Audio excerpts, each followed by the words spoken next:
அன்பானவர்களே, அன்பு வணக்கங்கள். நாம் உள்ளே போய் வெளியே வருகின்ற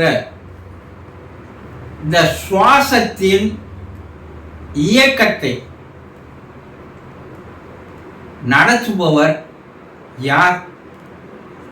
என்ன குருஜி சொல்றீங்க? சுவாசத்தை நாங்க தான் இழுத்து வெளியே விட்டுனுக்கிறோம், வேற யார் வந்து அதை நடத்துவாங்க? இதுதானே கேட்குறீங்க? கொஞ்சம் யோசனை பண்ணி பாருங்க.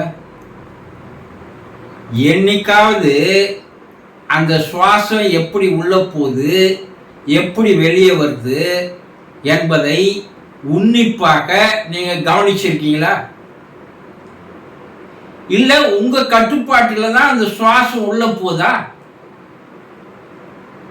இல்ல வெளியே வருதா? நீங்க சுவாசம் வா காத்தே உள்ள வா நீங்க கட்டளை போடுறீங்களா? காத்தே வெளியே போ கட்டளை போடுறீங்களா? கொஞ்சம் யோசனை பண்ணி பாருங்க. உங்கள் உள்ளே எப்படி காற்று போகிறது, எப்படி வெளியே வருகிறது என்பதை உங்களுக்கே தெரிவதில்லை. அது எப்படி அது நடக்குது? எப்போது அதை பற்றி சிந்தித்து பார்த்திருக்கீங்களா? பிறந்ததுலேருந்து இந்த நிமிடம் வரைக்கும் உங்களுக்கு எத்தனை வயசு ஆகட்டும், 60 வயசு கூட ஆயிருக்கட்டும், ஒரு நாளாவது ஒரே ஒரு நிமிடமாவது இந்த காற்று உள்ள எப்படி போகுது, எப்படி வெளியே வருது, இதை ஆப்ரேட் பண்றவங்க யார் என்பதை யோசனை செய்து பார்த்திருக்கீங்களா? இல்ல காத்தே உள்ள போவாத உங்களால கண்டிஷன் போட்டு ஒரு 10 நிமிடம் உங்களால அதை நடத்த முடியுமா? முடியாது. உள்ள போன காத்தே வெளியே வராத, நான் சொல்ற வரைக்கும் வெளியே வராத உங்களால நிறுத்த முடியுமா? முடியாது. ஏன்னா இந்த சுவாசமானது உங்களுடைய கட்டுப்பாட்டில் இல்லை. இதுதான் உண்மை. இதை கொஞ்சம் ஏற்றுக்கிறது கஷ்டமா தான் இருக்கும். சரி, பகல் வேலையில நீங்க எதேதோ கவனத்துல ஏதேதோ எண்ணத்துல நீங்க செயல்படுறீங்க, ஆனா அந்த சுவாசம் எப்படி போகுது, எப்படி வருது அதை கவனிக்கிறதே இல்லை. அது உங்க கட்டுப்பாட்டில் இல்லை, உங்க கண்ட்ரோல்ல இல்லை. சரி, ஆழ்ந்த உறக்கத்துல அது பாட்டுக்கு செயல்பட்டு கொண்டு இருக்கிறது எப்படி? சரி, உணர்வற்று மயக்கம் அடிச்சு விழுந்து கிடக்குறீங்க, அப்போ அது பாட்டுக்கு ஓடுது எப்படி? கோமா ஸ்டேஜ்ல 1 வருஷம் 2 வருஷம் இருக்கிறோம், ஆனா சுவாசம் மட்டும் தானா நடைபெற்று கொண்டு இருக்கிறது எப்படி? நீங்க உணர்வோடு இருந்தாலும் நடைபெறுவது உங்களுக்கு தெரியல, உணர்வற்று இருந்தாலும் நடைபெறுவது உங்களுக்கு தெரியல. அப்போ உங்களை தவிர வேறு யாரோ ஒருவர் அதை நடத்தி கொண்டு இருந்தால்தான் அது நடக்கும். இதுதானே உண்மை. அப்படி நடத்தி கொண்டிருப்பவர் யார்? ஊர் உலகெல்லாம் போய் தேடுறீங்களே, கோயில் கோயிலா ஏறி இறங்குறீங்க, இந்த கடவுள்கிட்ட போறீங்க, அந்த கடவுள்கிட்ட போறீங்க, அந்த தெய்வத்தை கும்பிடுறீங்க, இந்த ஆண்டவனை கும்பிடுறீங்க, எல்லாம் செய்யறீங்க. ஆனா உங்களையே இயக்கி கொண்டிருக்கின்ற அந்த கடவுளானவர் உங்களோடவே 24 மணி நேரம் விடாது உறவாடி கொண்டிருக்கிறார் என்பது ஏன் புரிஞ்சுக்கிறதே இல்லை? அதை யார் நடத்துறது? இறைவன் தான் நடத்தி கொண்டிருக்கிறார். இத யோகிகள், ரிஷிகள், முனிவர்கள், சித்தர்கள், அவதாரங்கள் எல்லாம் சொல்றாங்க. எப்பா, நீ பிறந்ததிலிருந்து இறக்கிற வரைக்கும் இறைவன் உன்னை விட்டு அகலவே இல்லை, உன்னை விட்டு போகவே இல்லை. உன்னோடு நிமிடந்தோறும் வினாடி தோறும் அவர் உன்னோடு உறவாடி கொண்டிருக்கிறார். அந்த உறவாடல் தான் உன்னுடைய சுவாச இயக்கமாக நடைபெறுகிறது. நீங்க பிறந்து குழந்தை வெளியே எடுக்கிறீங்க, நீங்க அந்த குழந்தை அழுவலைன்னா அது மூச்சு காற்று உள்ளே போகவில்லை என்ற அர்த்தம். அது மருத்துவர்கள் என்ன பண்றாங்க, தலை கீழா தொங்கு விட்டு நுரையீரல் பின்பக்கம் முதுகுல 2 தட்டு 3 தட்டு தட்டுறாங்க. ஆனா அது சுவாசம் எடுத்துக்கிச்சு அப்படின்னு சொல்றீங்க இல்லையா? இதை மறைநூல்கள் என்ன சொல்லுதுன்னா, இறைவன் மூக்கு துவாரத்தின் வழியாக முதல் காற்றை ஊதுகிறான். அவன் தான் முதல் காற்றை உங்களுக்கு அனுப்புறான். அவன் தான் முதல் காற்று வழியாக உங்களுக்குள் வந்து அமர்ந்து விடுகிறான். எப்போ உங்களுக்கும் அவனுக்கும் உறவு ஆரம்பிச்சது, எப்போ முதல் சுவாசமானது உங்களுக்குள்ள போச்சோ அப்பவே இறைவன் வந்துட்டான். எப்போ கடைசி சுவாசமானது போனது வெளியே வராது இருக்குதோ அப்ப அவன் உங்களை விட்டு போயிட்டான். இறைவன் உள்ள வந்ததோ அதை பிறப்பு என்கிறோம். இறைவன் உங்களை விட்டு வெளியே போனதோ அதை இறப்பு என்கிறோம். இந்த பிறப்புக்கும் இறப்புக்கும் இடையில் உங்களோடு உறவாடி கொண்டிருக்கின்ற ஒரு உண்மையான உறவு, மெய் உறவு இறைவன் தான். இந்த இறைவன் உங்களோடு இருப்பதை புரிந்து கொள்ளாமல் தெரிந்து கொள்ளாமல் நீங்க ஏதோ ஒரு எண்ணத்தோடு வாழ்ந்து வருகிறீங்களே, அப்ப இப்படி இருக்கிறவன் இறைவனை வெளியே தான் போய் தேடுவான். ஆனால் தான் புத்தர் இறைவன் இருக்கிறார் என்பதை அவர் சொல்லவே இல்லை. இறைவன் இருக்கிறார்னு சொல்ல, இல்லைன்னு சொல்லல. அவர் பாதி நாத்திகவாதி மாதிரி பாதி ஆத்திகவாதி மாதிரி நடந்தார். ஏன்னா அதை சொல்லி புரியாது, அதை அனுபவிக்கணும்ன்றார். ஆனால் தான் அவருடைய யோக முறைகள்ல அவரு இந்த மூச்சை முதல் முறையாக கண்டுபிடித்தார். இந்த மூச்சு இறைவன் தான், இந்த மூச்சு தான் தெய்வம், காற்றே கடவுள் சொல்றாங்கல்ல சித்தர்கள். ஆனா நம்ம உருவ சிலைகள்ல கடவுளை தேடி இருந்தோம்.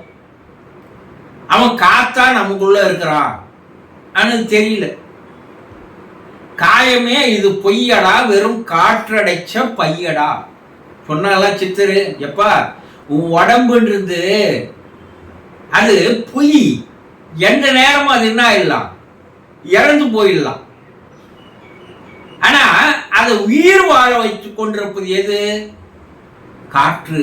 காற்று என்ற இறைவன். ஒரு பலூன்ல காத்து இருந்ததுன்னா அது பலூன்னு சொல்றோம். அந்த காற்று வெளியே போயிடுச்சுன்னா அது பலூன் அல்ல.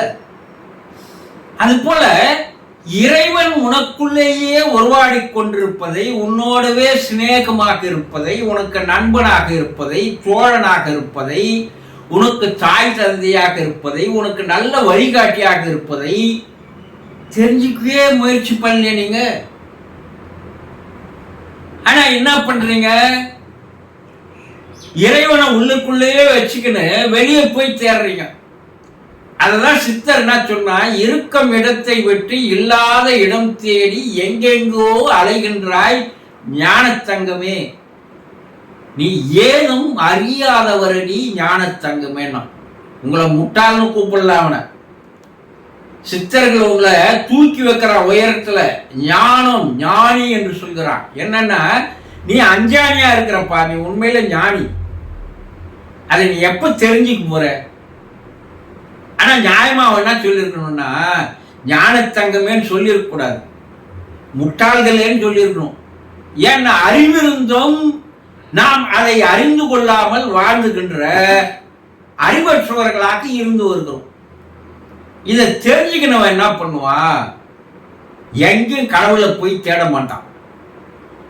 ஏன்னா அவன் எங்க இருக்கிறான், உங்களுக்குள்ளே ஒரு இயக்கமாக எந்த நேரமும் வாழ்ந்து வருகிறான்.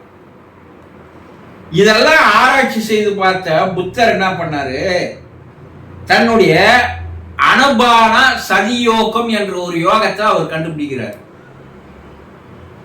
இத விபசனா பயிற்சின்னு சொல்லுவார். என்னடான்னா, எப்பா உன்னுடைய இரு கண் பார்வையற்றில் வந்து மூக்கு நுனியின் மீது வைத்து அங்கேயே ஆடாமல் அசையாமல், இந்த கண்ணு பாப்பா இருக்கு பாருங்க, அது ஆடக்கூடாது அசையக்கூடாது, நேர்குத்தன பார்வைன்னு சொல்லுவாங்க. என்னடா முறைச்சி பார்க்குற கேட்குறாங்கல்ல.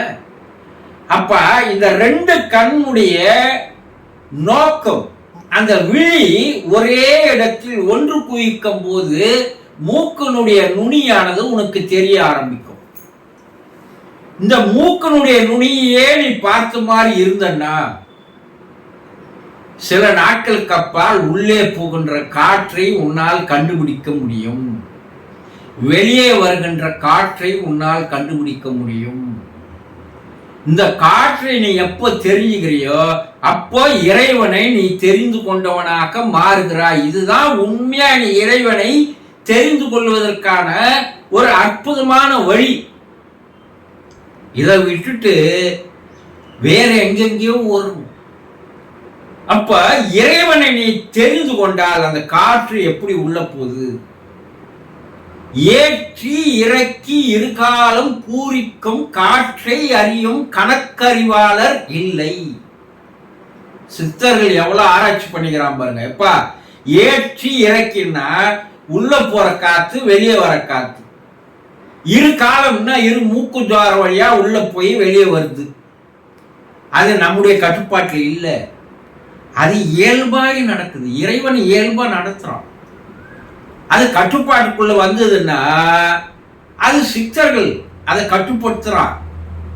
இறைவனை தனக்கு ஏற்ற மாதிரி மாற்றுகின்ற ஒரு அறிவாற்றல் மிக்கவன் தான் சித்தர். அப்ப அவனை தன்னுடைய கட்டுப்பாட்டுக்குள் வைத்துக் கொண்டு பல்வேறு அற்புதங்களை செய்யறான் சித்தர்கள்.